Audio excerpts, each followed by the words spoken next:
Nessa aula, agora nós vamos dar continuidade à questão do direito abstrato, né? Eu vou trabalhar agora no segundo momento em que Hegel apresenta a questão da vontade. Nesse segundo momento, Hegel traz a questão da vontade particulares. Para ele, as vontades particulares em relacionamento recíproco tornam tal vontade abstrata a vontade comum e desse modo relacionam-se mediante o contrato. A primeira parte eu trabalhei com a propriedade, essa segunda parte, né, desse capítulo ele já entra na questão do contrato. Então, para entender a liberdade como uso da vontade em poder apropriar-se de objetos exteriores, é de direito ter posse, estabelecer e cumprir contratos. Entretanto, para Hegel, esses princípios básicos do direito de propriedade são abstratos, ou seja, eles não pensam na posição social do indivíduo, causando no interior desse sistema de direitos a possibilidade para que agentes cometam atos injustos na forma de crimes. Esta segunda parte, né, primeiro a questão da pessoa, a propriedade e o contrato. Esse é um movimento dialético que Hegel realiza, né? Essa questão do crime já é a questão, já é um dos movimentos dialéticos em que Hegel já traz a questão da dialética da pena.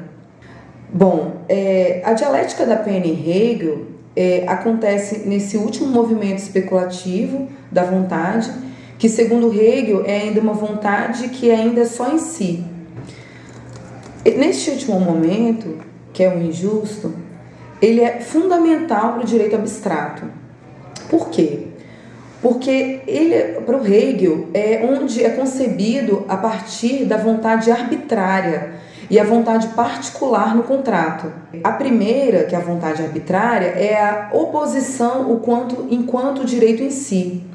E a vontade particular é a afirmação do sujeito, que corresponde a uma das formas da aparência do direito. E aí está o seu caráter negativo. Então, o que Hegel acredita é que, a partir do crime, é que o direito, conseguimos vislumbrar a sua forma de aparência. O que ele entende é que nisso, o crime, ele ofende a própria personalidade do outro. Ou seja, a vontade particular, ela quer suprimir o direito universalmente mediado pelo seu arbítrio particular, que se resume na contradição interna da vontade criminosa, que nega a infinitude da liberdade e do direito enquanto direito. Devemos frisar que, quando a liberdade é apreendida por contrato, não se julga se os participantes possuem condições materiais de se colocarem de modo semelhante. E isso acarreta com que as classes mais baixas e em situação qualquer de exclusão social, seja de modo localizado ou sistêmico, não tenham condições de propor ou discutir. Elas têm apenas que aceitar as decisões estabelecidas num todo político e econômico. A economia moderna, ela baseia-se na ideia de contrato para formular suas relações de troca. E é nesse ponto que o crime apresenta-se como a insuficiência do direito abstrato. Assim sendo, a natureza do crime é a negação do direito. Então, o que Hegel apresenta é que o crime, nesse sentido, ele traz, né, ele apresenta a forma do direito, mas ele apresenta a forma do direito negando, né? Então, a natureza do crime para Hegel é a negação do direito. Portanto, a vontade criminosa, ela é autodestrutiva, na medida em que tenta dissolver o que é próprio do espírito objetivo, que é a sua realidade. Na ação delituosa é subsumida a universalidade e a objetividade do direito, através do arbítrio da vontade do criminoso. Pois ao afirmar a liberdade de sua vontade, o criminoso, ele nega essa mesma possibilidade para o grupo. Assim, sua ação é particular e não livre e fere a universalidade e objetividade das leis. Desse modo, Hegel apresenta uma dialética própria para o crime. Essa é uma forma que Hegel utiliza para apresentar a insuficiência desse modelo de liberdade, né? Esse modelo de liberdade pautada num contrato social, né? Num contrato social moderno. E ele realiza, então, essa dialética da pena. Mas o que isso significa, né? Dizer o que seria essa dialética. Para Hegel, a função do crime, ela passa pela questão da justificação subjetiva da pena, em adequação ao universal dado na lei existente.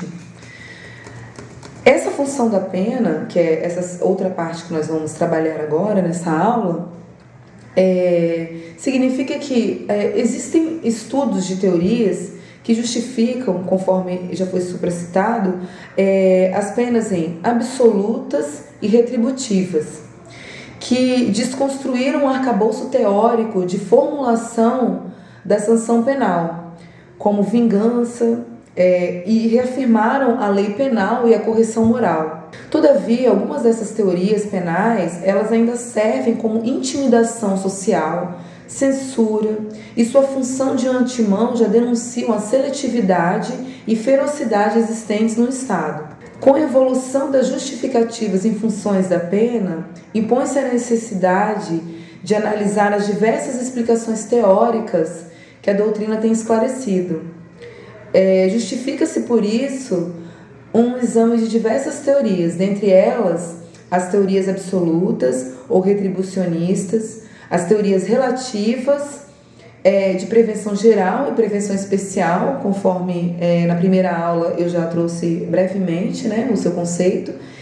E as teorias, por último, as teorias que são as teorias contemporâneas, são as teorias unificadoras ou ecléticas. Para as doutrinas de direito penal moderno, as teorias retributivistas, né, ou retributivas, são aquelas que se fundam em transformar o mal pelo mal. Neste estudo é atribuído aos filósofos Kant e Hegel como retributivistas. E assim, um doutrinador do direito, ele fala, né, ele aduz o que significa essas teorias retributivas. São teorias absolutas, todas as doutrinas que concebem a pena como um fim em si própria, ou seja, como castigo, reação, reparação ou ainda retribuição do crime, justificada por seu intrínseco valor axiológico. Vale dizer, não é um meio e tampouco um custo, mas sim um dever ser metajurídico que possui em si seu próprio fundamento. Deste modo, é na modernidade, segundo os parâmetros do direito penal, que podemos atribuir a teoria de retribuição penal. Deste modo, é na modernidade, segundo os parâmetros do direito penal, que podemos atribuir a teoria da retribuição penal, ao pensamento que o crime é um mal a ser exarado pela pena, ou seja, o mal pelo mal. De outro modo, na teoria da prevenção da pena, não se quer punir a prática de crimes passados, mas sim evitar a prática de crimes futuros. E aqui cabe muito bem a formulação antiga do filósofo Sêneca: nenhum indivíduo racional pune pelo pecado cometido, mas para que não mais peque futuramente. Essa ideia de prevenção é dividida em duas espécies, né? Como eu disse na primeira aula, em prevenção geral e especial. A primeira, que é a prevenção geral, ela é dirigida à sociedade, foi através da criação da coação psicológica, e é uma teoria esta criada pelo filósofo Feuerbach. Através do direito penal, se pode dar uma solução ao problema da criminalidade. Isso, de um lado, com a cominação penal, isto é, com a ameaça de pena, avisando aos membros da sociedade quais são as ações injustas contra as quais se reagirá. E, por outro lado, com a aplicação da pena cominada, deixa-se patente a disposição de cumprir a ameaça realizada. Porém, a prevenção especial, diferentemente da primeira, ela se destina ao agente, ou seja, ela se destina àquele que comete o crime. E ela se destina para evitar com que esse agente ele não pratique outros crimes futuros. Ou seja, o que ela quer é que não haja reincidência. Com a pena, esse agente, essa pessoa que cometeu o crime, ela possa ser ressocializada. A teoria mista, que é a última teoria, que já é uma teoria contemporânea, ela unifica as duas teorias anteriores, ambas teorias, a de prevenção e a de retribuição. Para ela, nessa teoria, a pena tem uma dupla função, a primeira de retribuir e a segunda de prevenir.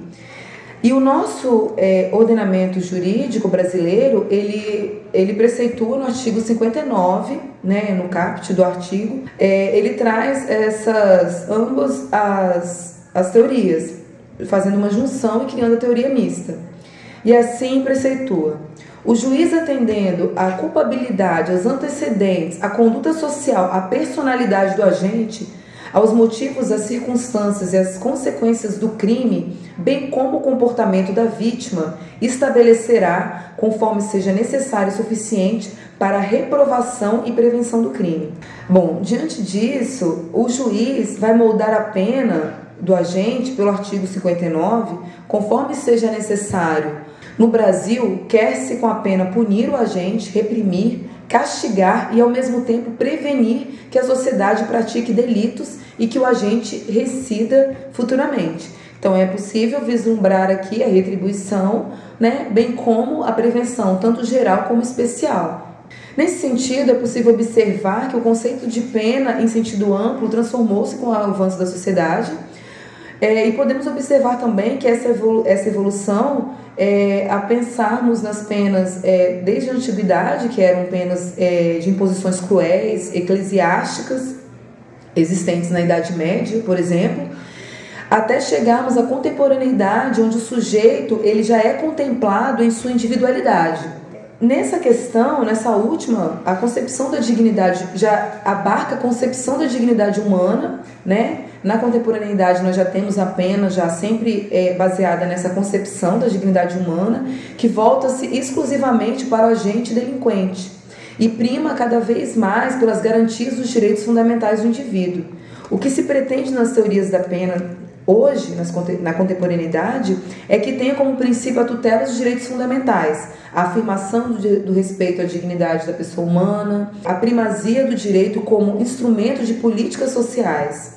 Contudo, o que temos desde a modernidade é o paradoxo. Por um lado, a pena ser a retribuição de um mal pelo mal, e desse modo ela subverte os princípios garantidores, né, do processo penal. De outro lado, nós temos a pena enquanto prevenção que resulte no reconhecimento, a proteção da dignidade humana e restabeleça o indivíduo delinquente à sociedade. Então há esse paradoxo na própria pena, né, na nossa teoria hoje vigente. Mediante as premissas sobre as teorias evolutivas da pena supracitadas, abre-se a possibilidade de um estudo filosófico mais apurado a partir de Hegel e desses conceitos chaves que Hegel traz na teoria penal, como, por exemplo, a dignidade humana, a questão da vontade ou liberdade do indivíduo, a intervenção mínima do Estado, o reconhecimento através da pena.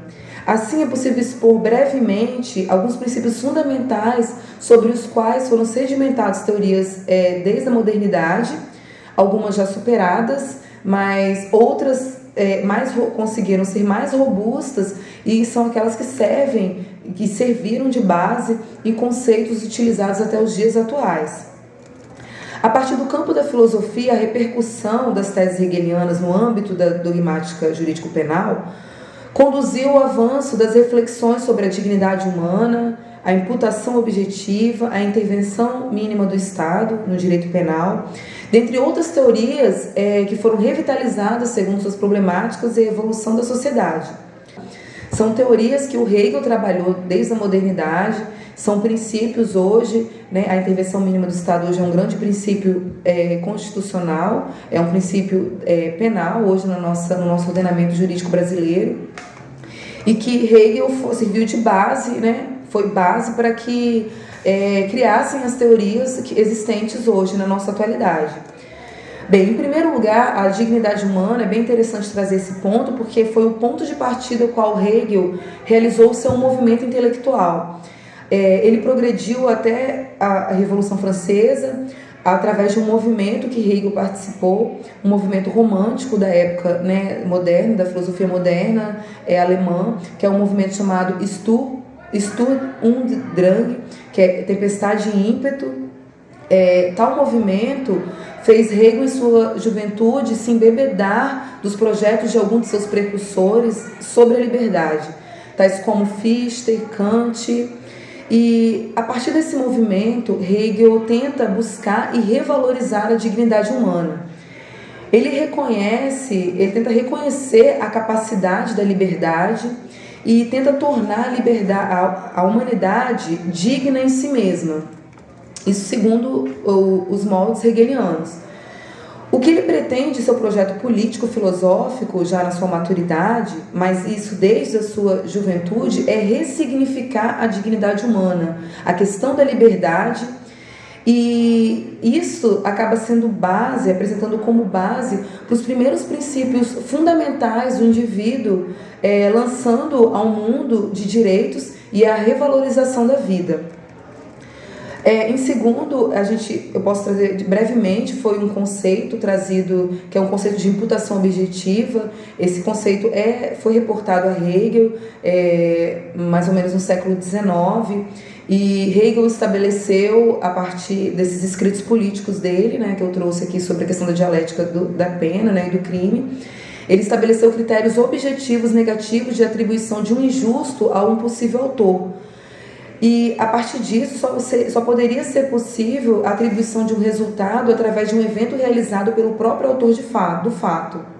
Ou seja, o autor do crime ele só será responsabilizado pelos atos de um ponto de vista estritamente objetivo.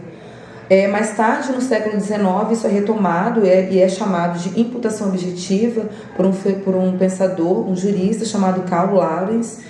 E até ele cria uma obra sobre a teoria da imputação objetiva em Hegel e o conceito da imputação objetiva. E ele retomou mais profundamente, né, esse conceito de Hegel, dando base, que foi só como base, e desenvolveu em face ao conceito analítico do crime. Foi um primeiro conceito de análise do crime que nós tivemos no nosso Ocidente, né? E Hegel foi um participante, foi um precursor desse conceito. E por último tem a questão da intervenção mínima do Estado, que Hegel também já trabalha na sua obra e que tem tudo a ver também com a questão do direito penal, porque foi um mecanismo que foi criado para limitar a extensão da responsabilidade do sujeito quando pelo menos objetivamente, não se possa atribuir resultados decorrentes de suas ações, seja porque o sujeito agiu segundo os ditames normativos estabelecidos, seja porque tantas outras circunstâncias tornaram inevitável o desencadeamento de certas consequências de seus atos. Hoje nós temos ainda no nosso ordenamento jurídico, um dos princípios, né, basilares, e é um dos maiores gritos do direito penal para que haja uma intervenção mínima do Estado sob o processo penal, para que o preso tenha a sua dignidade, para que ele seja visto como um humano, com direitos, né? E então, assim, sob esse mesmo ponto de vista, Hegel de antemão ele já realiza um percurso de uma teoria penal ancorada num sujeito como indivíduo de uma sociedade que pudesse ser reconhecido e livre. No que se refere à superação de teorias modernas, ou até mesmo à superação do pensamento político de Hegel, a base que as teorias contemporâneas foram assentadas ainda perduram vieses filosóficos modernos, dentre eles o hegeliano. Todas essas teses que eu trouxe acima, que eu expus, perpassam a história do direito penal ocidental, foram fomentadores de teorias do campo do direito penal. A gente pode tomar como exemplo que a questão pública e privada do direito, ao pensar sobre a questão do Estado mínimo, a questão mínima do Estado no direito penal. A gente também pode pensar sobre a questão da função mista da pena, qual seja, de prevenção e retribuição concomitante, né, conforme alguns modelos contemporâneos, conforme o Brasil, por exemplo, de funcionalidade da pena. Portanto, a função da pena é o reconhecimento e restabelecimento do indivíduo à sociedade, foi a pedra de toque dos pressupostos segundo os quais o Hegel ancora o primeiro movimento dialético de sua filosofia política. Entende-se que Hegel contribuiu para uma teoria penal, chamada retributivistas, mas devemos pautar que a pena de retribuição, ela também foi pautada por Hegel e também ela se deve no momento de um Estado absolutista.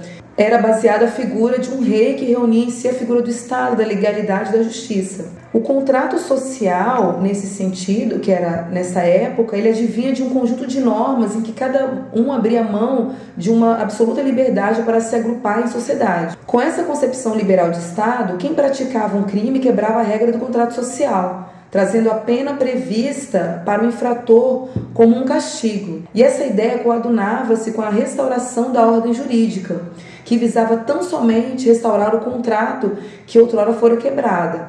Assim, não há que se falar em ressocialização, inicialmente, do condenado, mas apenas a ideia de punição e castigo.